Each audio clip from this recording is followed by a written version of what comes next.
तो अगले नियम में हम देखते हैं कि पोसेसिव एडजेक्टिव, जो अभी तक आपने पढ़ा, पोसेसिव एडजेक्टिव का यूज हम लोग तो नाउन से पहले कर लेते हैं, लेकिन जब पोसेसिव प्रोनाउन की बात आती है तो पोसेसिव प्रोनाउन का यूज हम लोग नाउन के बाद करते हैं। जैसे ये मेरे थैले हैं, ये मेरे थैले हैं, दीज आर माई बैग्स। यहां देखिए बैग के बदले माई, बैग के पहले माई आ गया तो पोसेसिव एडजेक्टिव है। और फिर अगर ये सेंटेंस होता कि ये थैले मेरे हैं, तो यहां हिंदी में भी आपको दिखाई दे रहा है कि जो मेरे शब्द है ये नाउन के बाद आया। यहां देखिए मेरे शब्द ये नाउन के पहले आया है। तो हिंदी में भी अगर नाउन से पहले पोसेसिव कोई आ जा रहा है तो वहां पे पोसेसिव एडजेक्टिव का यूज करेंगे, और अगर नाउन के बाद पोसेसिव कोई आ रहा है तो वहां पे पोसेसिव प्रोनाउन का यूज करेंगे। तो यहां पे हो जाएगा दीज बैग्स आर माइन। यहां इस प्रकार से लिखा जाएगा कि यहां पे ये मेरे थैले हैं, दीज आर माई बैग्स, और ये थैले मेरे हैं, these bags are mine. Clear? Hello students, welcome to excellence classes. और आज हम लोग ट्रांसलेशन सीखेंगे, और ट्रांसलेशन में पोसेशन का यूज किस प्रकार से किया जाता है वो आज जानेंगे।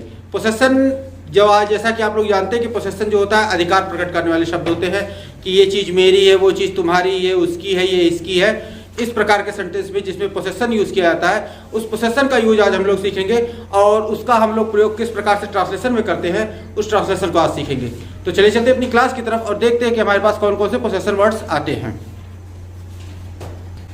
तो पोसेसिव एडजेक्टिव का प्रयोग अधिकार दिखाने के लिए, स्वामित्व दिखाने के लिए, किसी चीज पे किसी का अधिकार दिखाने के लिए या उस पे उसका मालिकाना हक दिखाने के लिए हम लोग पोसेसिव एडजेक्टिव का प्रयोग करते हैं। पोसेसिव एडजेक्टिव कुछ होते हैं, जैसे हो गया माई। माई माने होता है मेरा, या फिर योर। योर माने होगा तुम्हारा, या फिर हिज। हिज माने होता है उसका। मतलब तो ये वर्ड्स है स्वामित्व दिखाने के लिए प्रयोग किए जाते हैं। जैसे हो गया हमारे पास आवर। आवर माने हमारा, और उसके बाद हो गया हर।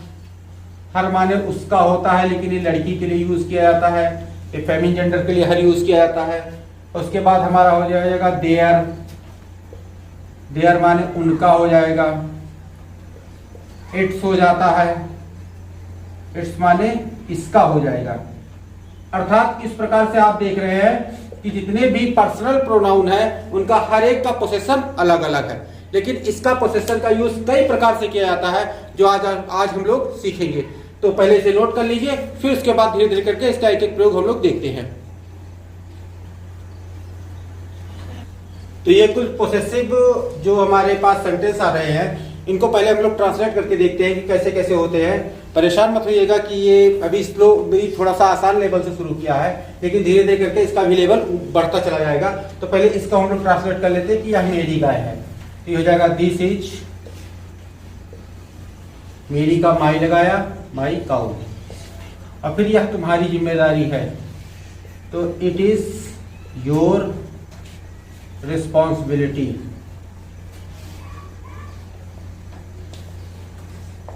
क्लियर?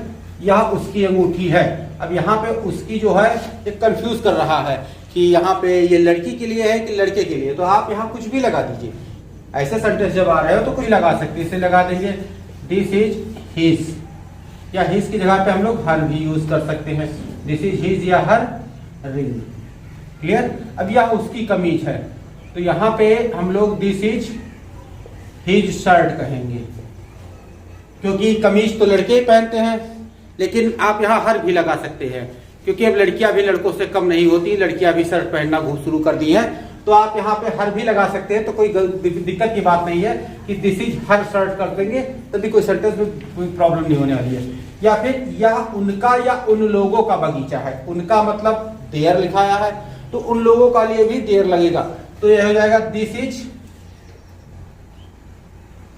There garden. यह उनका या उन लोगों का बगीचा है। क्लियर? ये हो जाएगा वे तुम्हारी पुस्तकें हैं, तो those are your books. Clear? यह तुम्हारा दायित्व था, ये पास्ट टेंस में चले गए तो दिस वाज योर, और दायित्व की इंग्लिश वही जिम्मेदारी की होती है, रिस्पॉन्सिबिलिटी।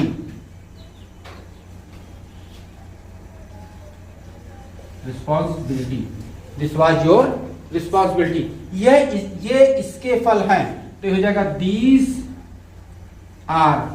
अब ये इसके अर्थात जो हमारा यहाँ पे ये पोसेशन आ रहा है, ये निर्जीव चीज के लिए आ रहा है, इसीलिए यहाँ पे हम लोग इसको इट्स का प्रयोग करेंगे। These are its fruit. Clear?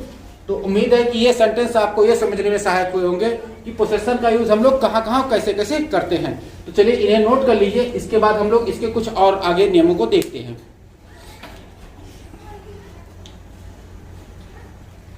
तो अब हम आगे बढ़ते हैं और आगे बढ़ के देखते हैं कि बहुत सारे स्टूडेंट्स को मैंने वहां पे कंफ्यूज होते हुए देखा है, जहां पे किसी सेंटेंस में अपना का यूज आ जाए। जैसे मैं अपने घर जाता हूं, तुम अपने स्कूल जाते हो, या वो अपनी गाड़ी से जाता है। यहाँ पे वो एक ही पोसेशन लगभग सभी सेंटेंस में यूज कर देते हैं, लेकिन इसमें हर प्रोनाउन के लिए, हर सब्जेक्ट के लिए अलग अलग पोसेशन यूज किया जाता है। वो कैसा पोसेशन होता है चलिए देखते हैं। हम लोगों को सब्जेक्ट मिल गया आई, तो आई के साथ अपने के लिए हम लोग माई का यूज करेंगे।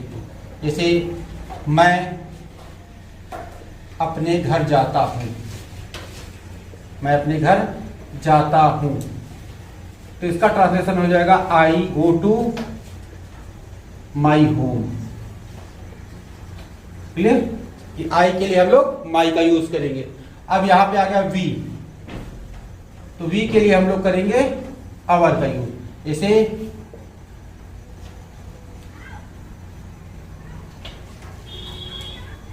हम अपने स्कूल जाते हैं, स्कूल जाते हैं, तो इसका हो जाएगा हमारे पास we go to our school. यहां पे एक चीज आप लोग ध्यान रखिएगा कि ये देखते चलिएगा कि किस सब्जेक्ट के साथ हम कौन सा पोसेशन यूज कर रहे हैं। जैसे वी के साथ हम लोग आवर यूज कर रहे हैं अपने के लिए, आई के साथ माई यूज कर रहे हैं। इसी प्रकार से हम लोगों का आ जाता है वी, यू, यू के साथ हम लोग योर यूज करते हैं। जैसे तुम अपनी कलम से लिखते हो, तुम अपनी कलम से लिखते हो, तो ये हमारे पास हो जाएगा you write by your pen. तुम अपनी कलम से लिखते हो, you write by your pen. अब जैसे यहां पे आ गया ही के साथ हम लोग हिज का प्रयोग करेंगे। वह अपनी पुस्तक पढ़ता है, वह अपनी पुस्तक पढ़ता है, तो यहां पे हमारे पास हो जाएगा ही रीड्स हिज बुक।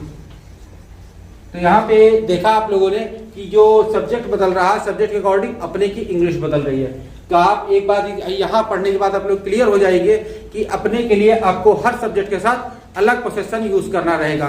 तो यहाँ पे इन सबको आप लिख लीजिए। उसके बाद इसके आगे अगली स्लाइड में मैं आपको थोड़े से और पोसेशन है जो उसे दिखा देता हूं। तो आगे बढ़ते हैं। आगे हम लोग के पास आ जाता है सब्जेक्ट शी। अगर सब्जेक्ट शी मिल रहा है तो इसके साथ हम लोग हर का यूज करेंगे। जैसे वह अपने बालों में कंघी करती है, कंघी करती है, ये सेंटेंस आया। तो ये हो जाएगा शी और कंघी करने का हो जाएगा कॉम्स, और फिर कहां में, बालों में, इन हर हेयर। क्लियर? सी कॉम्स इन हर हेयर। और उसके बाद इट आ जाता है, या फिर दे लिख लेते हैं हम लोग। दे के साथ अपने के लिए हम लोग देयर का यूज करेंगे। जैसे वे अपने घर जाते हैं, तो हो जाएगा हमारे पास they go to their home. Clear? अब आ जाता है इट। इट के साथ हम लोग इट्स का प्रयोग करते हैं, क्योंकि इट एक निर्जीव चीज के लिए यूज किया जाता है। तो यहाँ पे हो जाएगा कि तो इट्स का प्रयोग हम लोग निर्जीव चीज के लिए अपने के लिए करते हैं। जैसे इस पुस्तक का अपना महत्व है, तो यहाँ पे लिखेंगे this book has its importance. Clear? तो यहाँ पे हम लोगों ने प्रोनाउन के यूज को तो देख लिया कि हर प्रोनाउन के साथ हम लोग क्या करते हैं।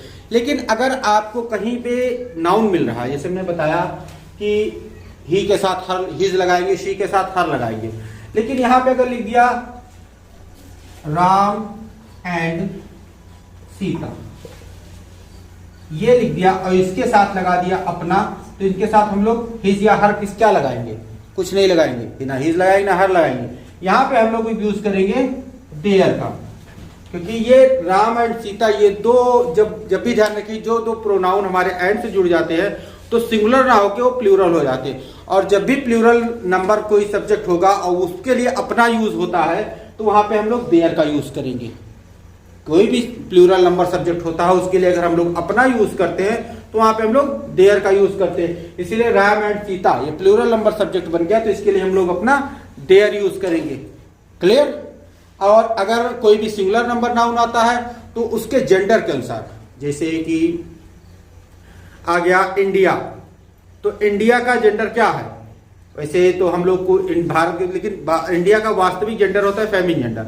और इंडिया के लिए अगर अपना आ रहा है कि भारत का एक अपना संविधान है, ये इंडिया हैज हर कॉन्स्टिट्यूशन, तो यहाँ पे इंडिया के लिए हम लोग हर का यूज कर रहे हैं। जैसे अब रिवर आ गई नदी, तो नदी एक फेमिन जेंडर है, तो इसके लिए हम लोग अपने के लिए हर का प्रयोग करेंगे। लेकिन नदियां अगर आ गई, प्लूरल आ गया, तो वहां पे हम लोग देयर का यूज करेंगे।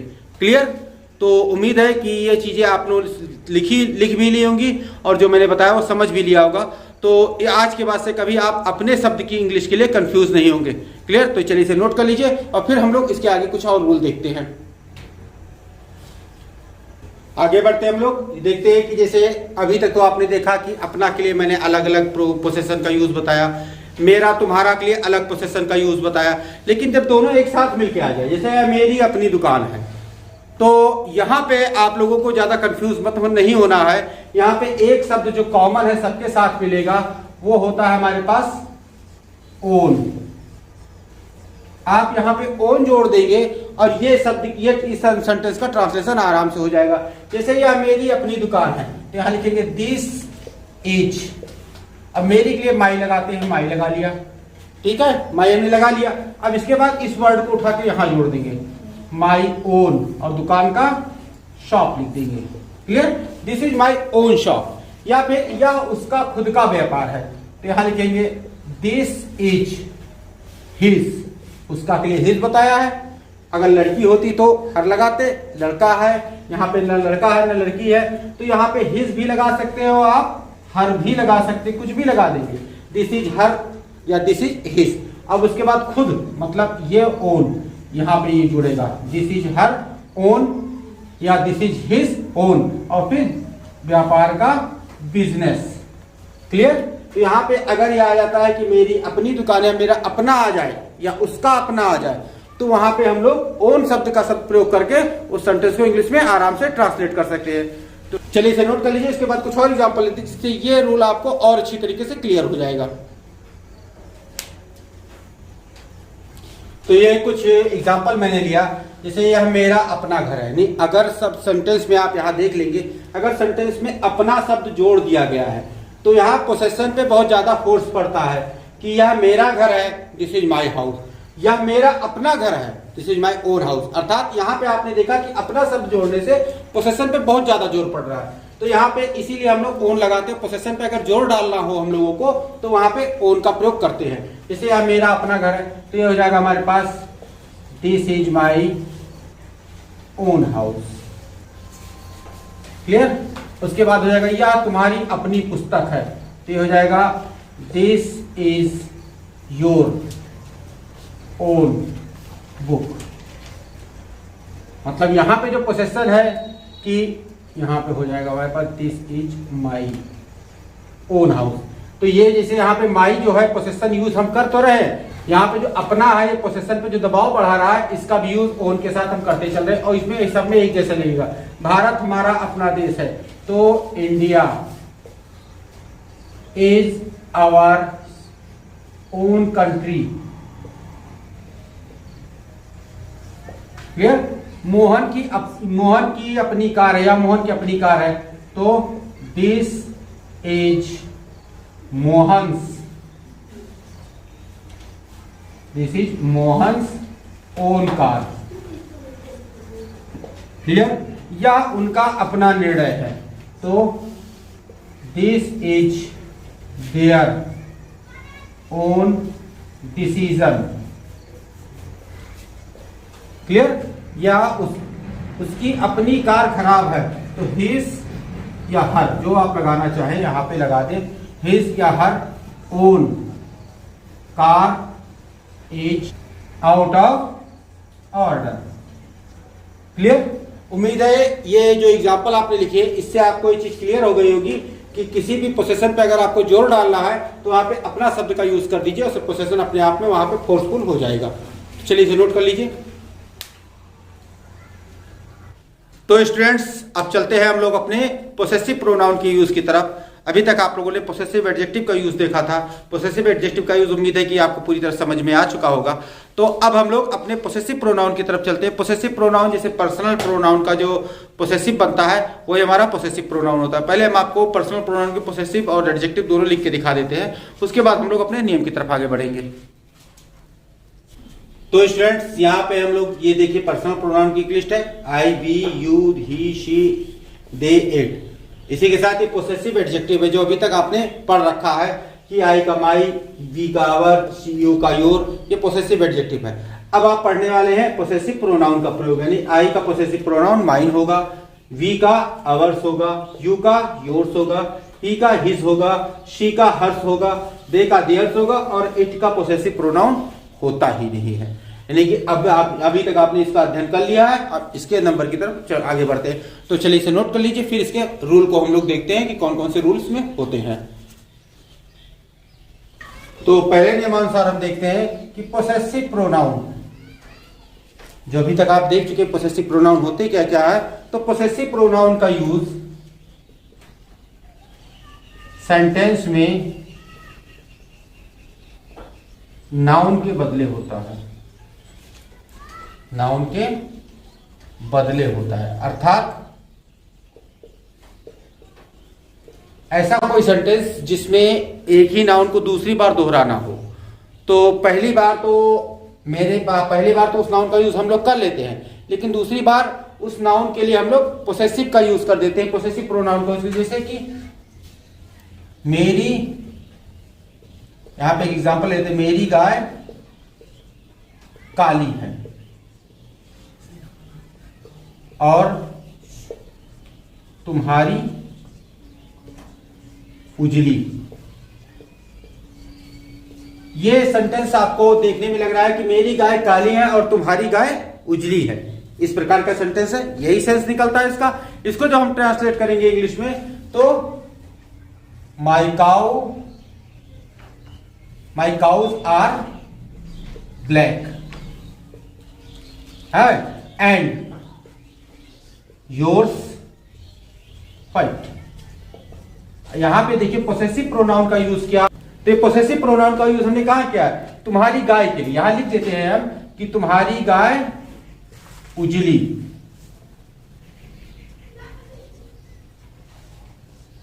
अभी गाय को दोबारा ना लिखने के लिए हमने तुम्हारी के साथ ऐसा का पोसेसिव प्रोनाउन यूज कर दिया, जिससे क्लियर हो गया कि my cows are black and yours white. मेरी गाय काली है लेकिन तुम्हारी गाय उजली है। तो यहां गाय के बदले हमने पोसेसिव प्रोनाउन का यूज किया। क्लियर?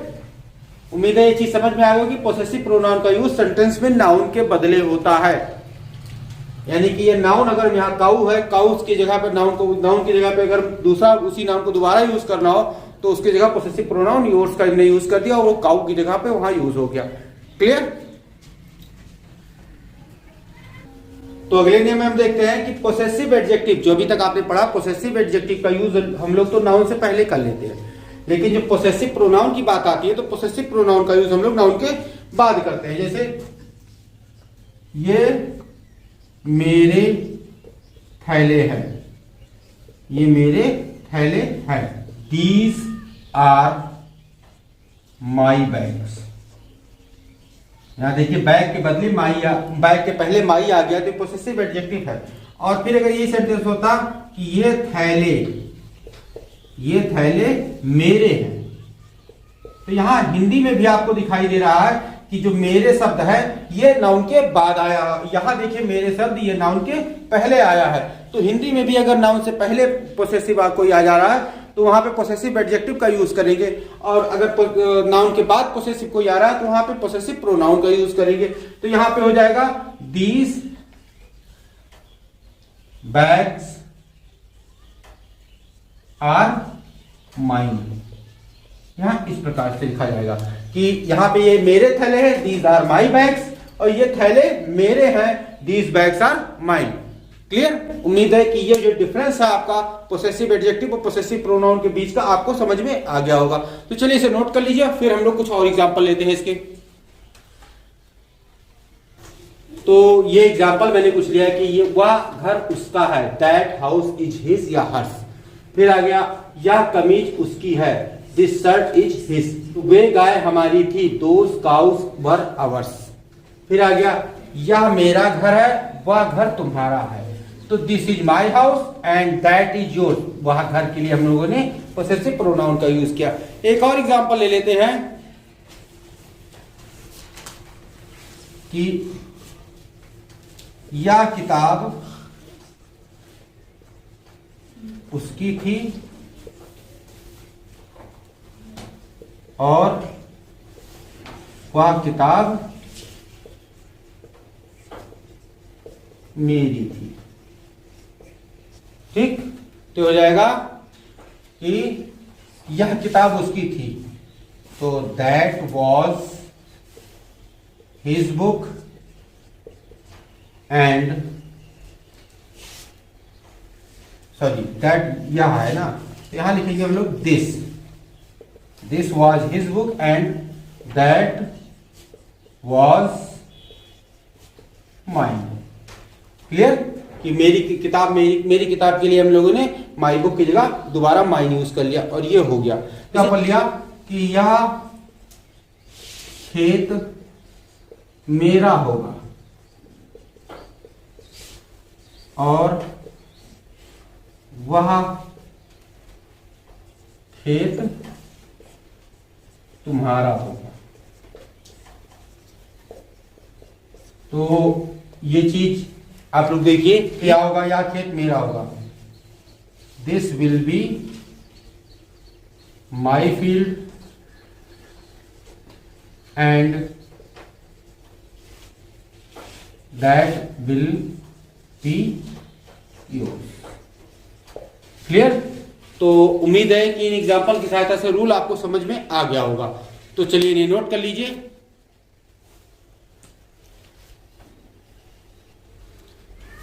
तो स्टूडेंट्स, इसी के साथ आज का वीडियो लेक्चर समाप्त किया जाता है। उम्मीद है इस वीडियो लेक्चर में जो पोसेसिव एडजेक्टिव का यूज और पोसेसिव प्रोनाउन इन दोनों का यूज मैंने आपको सिखाया है वो आपको अच्छे से समझ में आ गया होगा।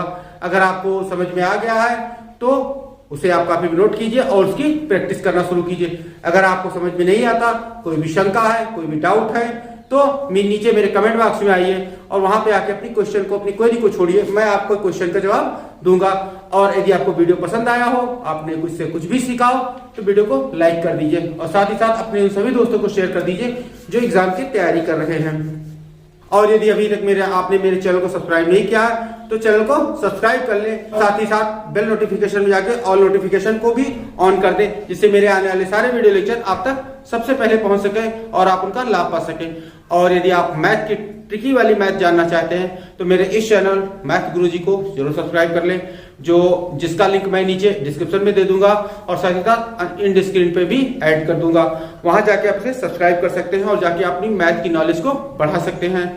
तो मिलते हैं नेक्स्ट वीडियो लेक्चर में। Till then stay tuned with our channel, keep watching, keep learning, take care, thank you, bye.